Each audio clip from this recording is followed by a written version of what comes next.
القدس يوحدنا، القدس يوحدنا، القدس لنا والحق لنا، نحن الغالبون. اعوذ باللہ من الشیطان الرجیم، بسم اللہ الرحمن الرحیم. فقال اللہ تبارک و تعالی فی کتابہ المجید والفرقان الحمید وقولہ الحق للحق بالحق فی الحق. بسم اللہ الرحمن الرحیم. قل انما اعظکم بوحدۃ ان تقوموا للہ مثنی وفرادا ثم تتفکروا. سورہ سبا کی آیت نمبر 46 پڑھنے کا شرف حاصل کیا. اللہ کہہ رہا حبیب ان سے کہہ دیجئے میں تمہیں ایک نصیحت کرتا ہوں کہ تم اللہ کے لیے کھڑے ہو جاؤ، دو دو ہو کر، ایک ایک ہو کر. ثم تتفکروا، پھر غور و فکر کرو.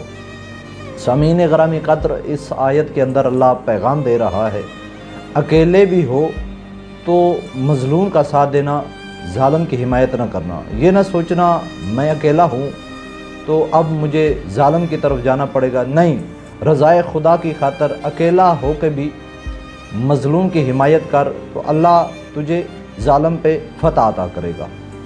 مظلوم کی آواز اٹھانا یہ رسول خدا کی نصیحت ہے. مظلوم کی حمایت رسول خدا کی، امام علی علیہ السلام کی حسرت ہے جو انہوں نے شب ضربت اپنے بیٹوں کو بھی وصیت کی تھی، کونوا للظالم خصما وللمظلوم عونا. مظلوم کی حمایت کرنا، مظلوم کے لیے آواز اٹھانا، اگرچہ اکیلے کیوں نہیں ہو، ظالم کا ساتھ نہ دینا. مظلوم کی آوازوں میں سے ایک آواز مسجد اقصیٰ کی آواز ہے، فلسطین کے مسلمانوں کی آواز ہے، ان کی حمایت کی آوازوں میں سے ایک آواز ہے. سامعین گرامی قدر، یہ مسجد اقصیٰ جس کی بہت ہی قدیم اور حقیقی تاریخ ہے کہ مسلمانوں کا قبلہ اول ہے، جو فلسطین کے علاقے یروشلم میں واقع ہے، اور رسول خدا اسی کی طرف 16 سے 17 ماہ تک منہ کر کے نماز پڑھتے رہے. اور یہ وہی جگہ ہے جو اکثر و بیشتر انبیاء کی عبادت کا مسکن رہا. یہیں پہ اولیاء اللہ کے اکثر انبیاء عبادت کرتے رہے.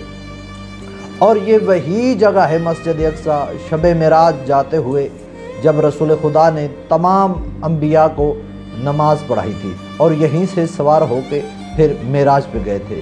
اور یہ وہی مسجد اقصیٰ ہے، مسلمانوں کا قبلہ اول ہے، جس کو اکثر انبیاء نے تعمیر کیا. اس کی تعمیر میں جناب سلمان علیہ السلام نے جنوں کی مدد سے حصہ لیا اور جنوں سے اس کی تعمیر کروائی، چونکہ ان کی جنوں پہ بھی حکومت تھی.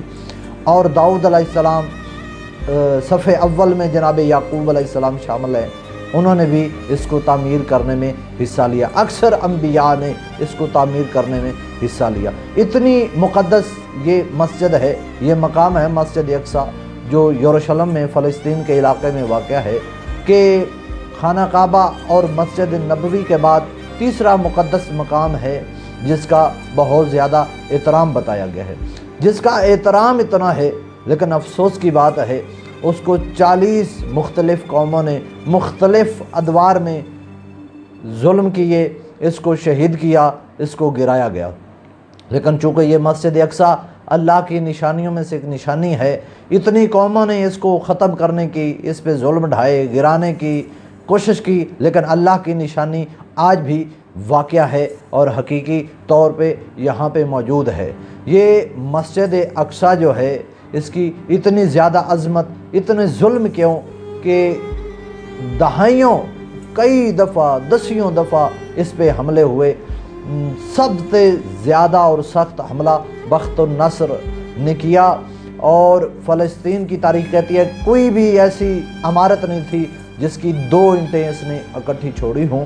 اتنا ظلم اس نے کیا کہ فلسطین کے 1 لاکھ سے زیادہ مرد، عورت، بچوں کو یہ جانوروں کی طرح ہنکاتا ہوا، اپنے آگے لگا کے دوڑاتا ہوا عراق میں لایا. اتنا ظلم اتنے تقدس، مقدس اور باعظمت مقام پہ کیوں ہے؟ سوال ہے. اور جب بخت النصر نے ایسا سخت حملہ کیا تو وہ تابوت سکینہ، یعنی جس تابوت میں انبیاء کے تبرکات تھے، وہ ایسے غائب ہوا کہ آج تک نہ مل سکا. اب سوال یہ ہے جس کا اتنا تقدس ہے، جس کا اتنا احترام ہے، اس پہ اتنے ظلم کیوں ہیں، اس پہ اسرائیلی فوج قابض کیوں ہے؟ تو اس کے چند ایک جوابات ہیں، چند ایک نقطے ہیں۔ کیا وجہ ہے کہ یہ ظلم، یہ شیطانی لشکر اس پہ قابض ہے، اتنے ظلم مسلسل ڈھاتا جا رہا ہے؟ پہلی وجہ یہ ہے کہ یہ کہتے ہیں یہودی صہیونی شیطانی لشکر کہ یہ مسجد اقصی مسلمانوں نے ہمارے ہیکل سلیمانی کو گرا کے اس پہ مسجد اقصی تعمیر کی ہے۔ اب یہ ہیکل سلیمانی کیا ہے، اس کی پھر کبھی وضاحت کی جائے گی۔ اور پھر دوسری وجہ یہ کہتے ہیں کہ جو تابوت سکینہ جس میں انبیاء کے تبرکات ہیں، ہم قیامت سے پہلے وہ تلاش کرنا چاہتے ہیں، یہ اس کی تلاش میں ہے۔ اور تیسری وجہ یہ ہے کہ جب پہلی عالمی جنگ عظیم ہوئی، اس کا چونکہ نتیجہ نہ نکل سکا کہ فاتح کون ہے اور مفتوح کون ہے، تو دوسری جنگ عظیم میں 1917 میں ان ملعونوں نے USSR اور مغرب نے مل کر اسرائیل بنایا، جو شیطانی لشکر آج بھی اس فلسطین پہ قابض ہے۔ اور چوتھی وجہ یہ ملعون، اور 1917 میں پھر دوبارہ انہوں نے 1000 سال مسلمانوں کے پاس رہنے کے بعد 1917 میں دوبارہ تاریخ کے آئینے میں لکھا گیا کہ انہوں نے پھر مسجد اقصی پہ، مقدس مقام پہ قبضہ کر لیا۔ اب چوتھی وجہ یہ ہے کہ انہوں نے آزمائش کے طور پر مسجد اقصی پہ قبضہ کیا کہ ہم مسلمانوں کے جذبات کو چیک کرتے ہیں، کتنے مجروح ہوتے ہیں، یہ کتنا کھڑا ہوتے ہیں، کتنے بیدار ہیں۔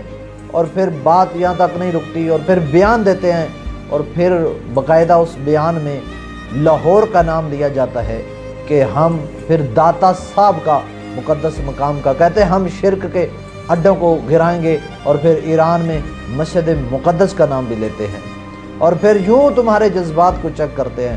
عزیزان، دوستان، اگر ہم شیعہ سنی کے چکر میں پڑے رہے، اگر ہم انہی لغزشوں میں پڑے رہے، تو یہ صہیونی، یہ شیطانی، یہ لشکر شیطانی، یہ وحشی انسان نما حیوان درندے، یہ تیرے مقدسات پہ بھی حملہ کریں گے۔